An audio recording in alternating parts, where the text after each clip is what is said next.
Selamat pagi, Bapak Ibu, Saudara Sobat Messenger. Hari ini adalah hari yang baru dikaruniakan oleh Tuhan untuk kita dapat menikmati kasih anugerahnya.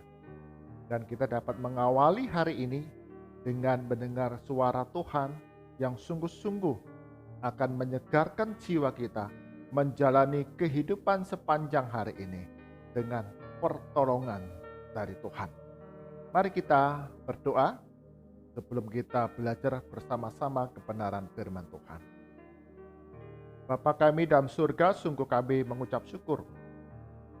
Engkau Allah yang setia, yang tidak pernah meninggalkan kami, tidak pernah mengabaikan kami, mencurahkan berkat-Nya setiap hari, setiap jam, bahkan setiap saat, sehingga kami boleh ada sebagaimana kami ada sekarang, semua karena anugerah Tuhan.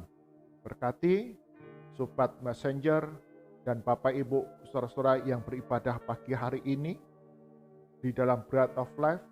Tuhan Yesus berkati kami semua agar pemberitaan, pembelajaran firman Tuhan pagi hari ini sungguh menjadi satu tuntunan dalam kehidupan kami setiap hari.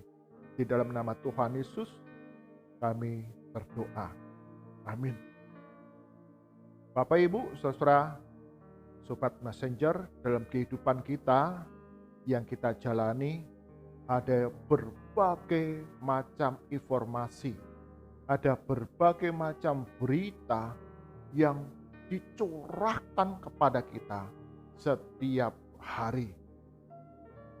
Hal ini acap kali membuat kita yang ketika kita meyakini satu hal yang kita pegang dengan teguh, tetapi ketika kita mendengar, menerima, melihat, membaca informasi yang bertentangan dengan keyakinan kita, jikalau itu dilakukan terus-menerus, maka apa yang kita yakini pun membuat kita mulai menjadi ragu-ragu, bahkan tidak percaya dengan apa yang sudah kita yakini selama ini.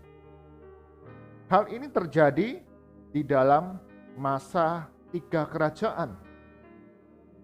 Pada saat itu, kerajaan W membuat kesepakatan dengan kerajaan Cao. Maka kemudian raja kerajaan W mengutus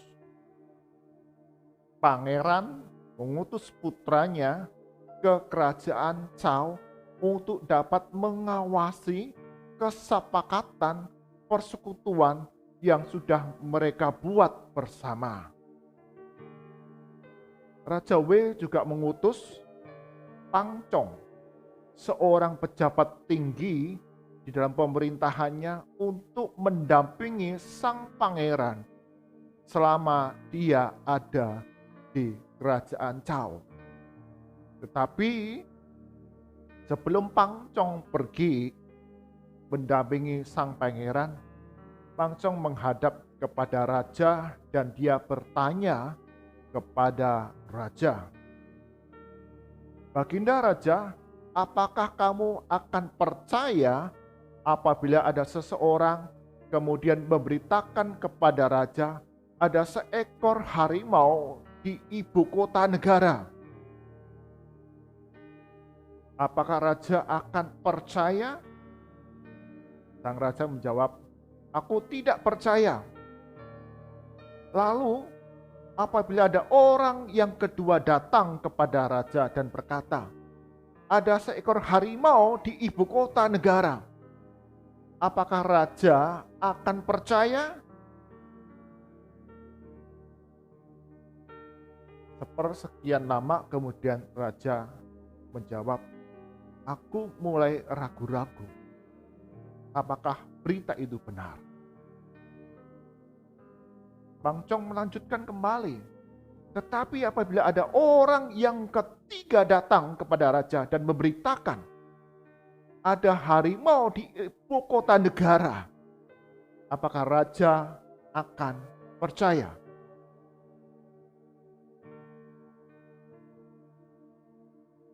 Lama raja mencerna pertanyaan itu dan kemudian menjawab.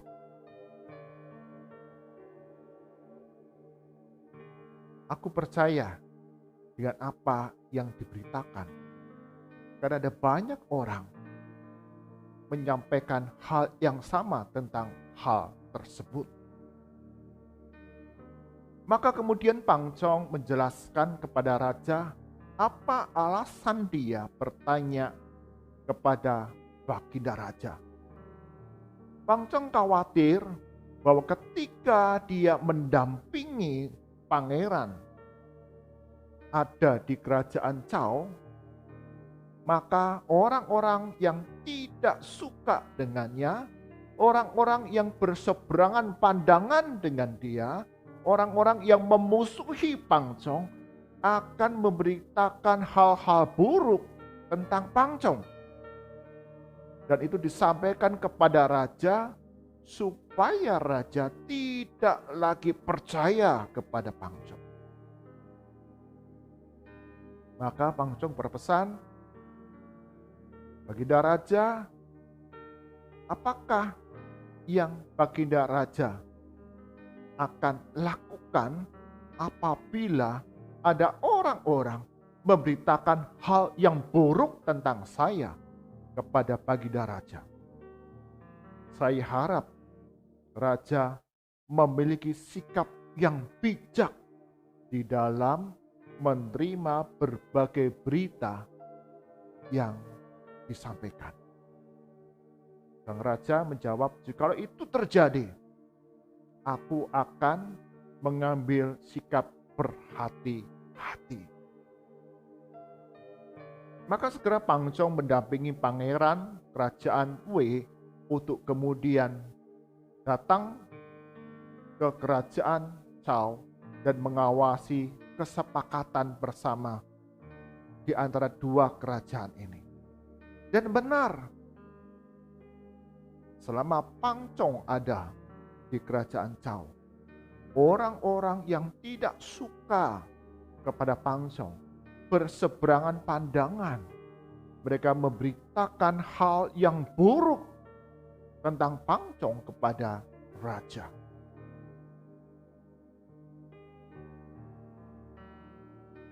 Dan benar, karena itu dilakukan terus-menerus. Berita itu disampaikan kepada raja. Raja tidak lagi percaya kepada kesetiaan Pangcong. Raja tidak lagi percaya kepada kejujuran Pangcong.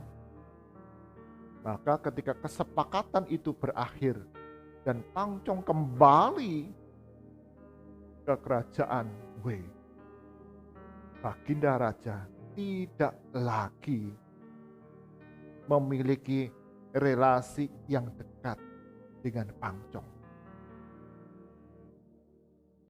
Raja kerajaan Wei selalu curiga akan segala perilaku dari Pangcong akibat berita-berita yang sudah disampaikan kepadanya. Hal yang sama juga terjadi, Bapak Ibu, saudara-saudara yang terkasih dalam Tuhan Yesus, kepada Cheng Sen. Cheng Sen adalah murid kesayangan dari Konghucu.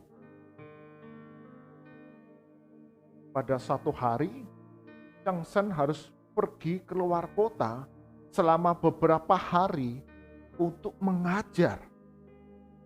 Dan pada saat bersamaan, ada kasus pembunuhan yang terjadi di kota, di mana Cheng Sen itu akan mengajar. Dan pelaku pembunuhan ini kebetulan punya nama yang sama, yaitu Cheng Sen. Dan berita ini kemudian menyebar begitu cepat sampai ke daerah di mana Cheng Sen ini tinggal. Maka beberapa warga penduduk sekitar, tetangga Cheng Sen kemudian menyampaikan itu kepada sang ibu dari Cheng Sen.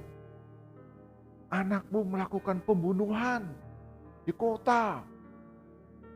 Ibunya menjawab, tidak mungkin. Anak saya anak baik, tidak mungkin dia membunuh. Saya tidak percaya kabar itu. Keesokan harinya ada orang yang mengatakan yang sama, memberitakan yang sama. Anakmu di kota melakukan pembunuhan. Benar, saya sudah mendengar berita ini. Disebutkan pelaku pembunuhannya bernama Cheng Sen. Sang ibu mulai ragu-ragu. Dia tidak menjawab. Dalam hatinya, apa benar anak saya sudah melakukan tindakan keji seperti itu? Rasanya tidak mungkin. Tapi sang ibu mulai ragu-ragu. Selama beberapa hari, warga sekitar terus memberitahukan kepada Ibu Cheng Sen apa yang mereka dengar, bahwa Cheng Sen sudah melakukan pembunuhan. Mereka tidak memeriksa kebenaran dari berita itu, tapi menyampaikannya begitu saja kepada sang ibu. Dan lambat laun, sang ibu mulai percaya. Dia ketakutan apabila ada orang yang akan membalasnya. Maka sang ibu ini kemudian keluar dari daerah itu. Dia pergi meninggalkan rumahnya, menyelamatkan diri dari orang-orang yang ingin membalas dendam. Bapak, Ibu, saudara-saudara, sobat messenger, dalam kehidupan kita hari demi hari, ada berbagai informasi dan berita yang kemudian dapat kita lihat, kita baca, kita dengar, dikirimkan kepada kita, bahkan kita pun mungkin juga membagikannya kepada banyak orang. Kita harus berhati-hati di dalam memberitakan atau membagikan informasi berita-berita yang ada di dalam kehidupan kita setiap hari. Firman Tuhan di dalam Matius pasal yang kelima ayat yang ke-37 mengatakan demikian. Jika iya, hendaklah kamu katakan ya. Jika tidak, hendaklah kamu katakan tidak. Apa yang lebih daripada itu berasal dari si jahat. Sekali lagi, Matius 5 ayat 37. Jika iya, hendaklah kamu katakan iya. Jika tidak, hendaklah kamu katakan tidak. Apa yang lebih daripada itu berasal dari si jahat. Jadi, Bapak, Ibu, Saudara, Sobat Messenger, awas. Ada si jahat yang berkeliaran di sekitar kehidupan kita dalam berita atau informasi-informasi yang beredar. Kita harus berhati-hati tentang hal itu. Ada sebuah pengalaman dari sahabat saya sendiri ketika dia meyakini satu hal tentang pandemi COVID-19 ini. Tetapi ketika dia membaca sebuah berita yang kontroversial, yang belum tahu kebenarannya, dia membaca dan kemudian dia tertarik. Apa betul informasi itu? Maka sahabat saya ini kemudian mencari informasi dengan membaca berita, informasi yang berkaitan dengan berita yang kontroversial tentang pandemi COVID-19 ini. Dia sudah memegang satu keyakinan, justru kemudian mulai goyah, mulai ragu-ragu. Dan sempat pada satu titik dia tidak percaya lagi dengan keyakinan yang sudah dia pegang. Saya mengingatkan pada saat itu, jangan lagi mencari informasi, mencari berita yang tidak benar, yang berasal dari si jahat. Karena itu akan menghancurkan keyakinanmu, menghancurkan iman percayamu kepada Yesus Kristus, dan menghancurkan hidupmu beserta dengan orang-orang yang dekat denganmu. Bapak, Ibu, saudara-saudara, sobat messenger, karena itu berhati-hatilah dengan berbagai informasi yang ada dalam dunia ini. Disebut kita ada di zaman post-truth, di mana banyak berita-berita itu dicurahkan dalam kehidupan kita, dianggap benar apabila ada orang yang mempercayai informasi itu dan kemudian membagikannya. Jangan sembarang kita membaca, melihat, mendengar informasi yang tidak benar. Boleh kita mengecek kebenaran informasi berita yang kita peroleh, tetapi jangan kemudian kita larut di dalamnya.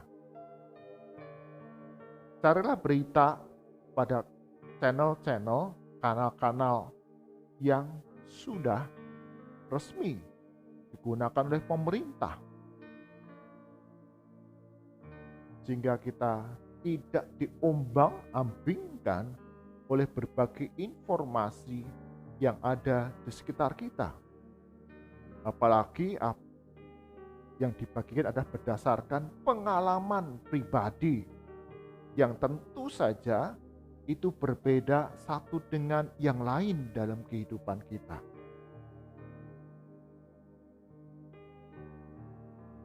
Bapak, Ibu, saudara, sobat messenger, awas, ada si jahat yang ada di sekitar kita melalui berbagai berita informasi yang ada. Karena itu, janganlah goyah iman percaya kita kepada Yesus Kristus. Pakailah firman Tuhan, Alkitab, menjadi otoritas yang tertinggi dalam kehidupan kita setiap hari sebagai murid-murid Kristus. Jangan sampai hancur iman percaya kita kepada Yesus Kristus. Jangan tinggalkan firman Tuhan sebagai otoritas yang tertinggi dalam kehidupanmu. Karena itulah dasar dari segala sesuatu dalam kehidupan kita menjalani hari demi hari. Karena Tuhan akan memberikan pertolongan kepada kita semua di tengah berbagai informasi berita yang beredar.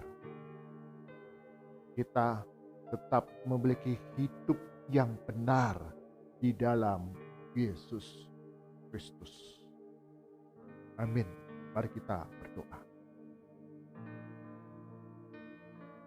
Tuhan Yesus, kami menyadari saat ini kami hidup pada zaman di mana begitu banyak informasi berita itu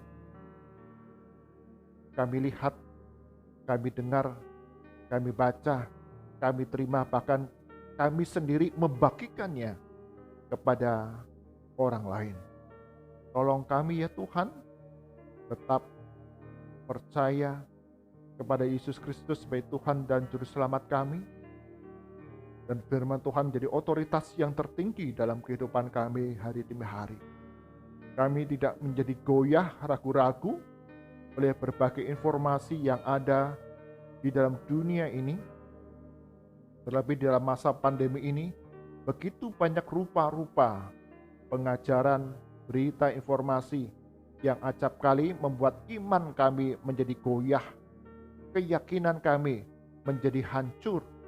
Tuhan lindungi kami, memiliki hati, pikiran, roh dan jiwa yang tunduk kepada kebenaran firman Tuhan dalam kehidupan ini. Tolong kami ya Tuhan, berkati untuk sobat messenger sepanjang hari ini dalam usaha pekerjaan kami, bahkan perjalanan-perjalanan yang mungkin harus kami lakukan.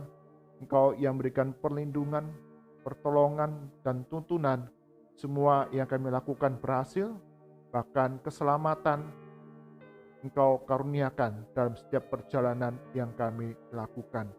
Kami berdoa untuk setiap anggota keluarga kami, Sobat Messenger, orang tua kami, anak-anak kami, kakek nenek, cucu, saudara, sahabat, kerabat. Tuhan Yesus, Engkau yang memberikan perlindungan, ikat kami dengan kasih yang saling menguatkan satu dengan yang lain. Hiburkan kami yang berduka, berikan kasih yang penuh dengan pengampunan dalam setiap gesekan konflik yang ada dalam rumah tangga kami. Tuhan, cukupkan segala kebutuhan di dalam rumah tangga keluarga kami masing-masing.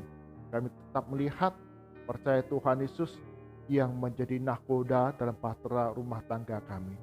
Kami berdoa ya Tuhan, untuk setiap lembaga-lembaga pelayanan misi, Engkau yang terus akan berikan pertolongan.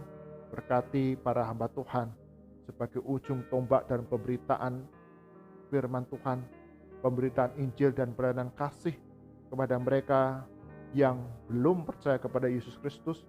Tuhan berikan khidmat dan pertolongan, dan cukupkan akan segala kebutuhan pelayanan misi ini. Mengucap syukur untuk anak-anak Tuhan, gereja Tuhan yang boleh mengambil bagian di dalamnya, sehingga melalui anak-anak Tuhan ini sungguh kerajaan surga terus dapat diperluas oleh pelayanan-pelayanan para pelayan misi ini. Berkati ya Tuhan untuk bangsa dan negara kami Indonesia, khususnya untuk aparat keamanan, TNI, Polri yang saat ini juga mengambil bagian di dalam pengendalian penyebaran virus COVID-19 dan juga kedaulatan bangsa dan negara kami. Kami berikan pertolongan, hikmat, semangat, dan kesungguhan hati dalam menjalankan tugas dan tanggung jawab agar negara kami Indonesia ini tetap aman dan berdaulat di dalam wilayah kekuasaan negara Republik Indonesia. Berkati untuk keluarga-keluarga mereka yang ditinggalkan dalam menjalankan tugas panggilan negara ini. Tuhan Yesus, ikat mereka dengan kasih yang saling percaya, yang saling mengasihi, dan keluarga-keluarga ini Engkau cukupkan akan segala kebutuhan setiap hari. Bahkan anak-anak yang ditinggalkan, mereka tetap memiliki relasi yang baik, ada satu panutan teladan di tengah keluarga-keluarga ini. Mari angkat tangan kita, arahkan hati kita kepada Tuhan, dan kita terima berkat daripadanya. Kasih karunia dan damai sejahtera dari Tuhan kita Yesus Kristus, kasih pemeliharaan yang sempurna dari Allah Bapa, serta persekutuan penghiburan dari Roh Kudus senantiasa menyertai langkah kehidupan kita dari sekarang sampai selama-lamanya. Amin. Bapak, Ibu, saudara-saudara yang terkasih dalam Tuhan Yesus, ada berbagai informasi, ada berbagai berita, ada berbagai rupa-rupa pengajaran dalam dunia ini. Karena itu, kita harus berhati-hati, tetap teguh percaya kepada Yesus Kristus, dan jadikan firman Tuhan menjadi otoritas yang tertinggi dalam kehidupan kita sebagai murid-murid Kristus, agar kehidupan kita ini ada dalam berkat Yesus Kristus dari sekarang sampai selama-lamanya. Tuhan Yesus berkati kita semua. Amin.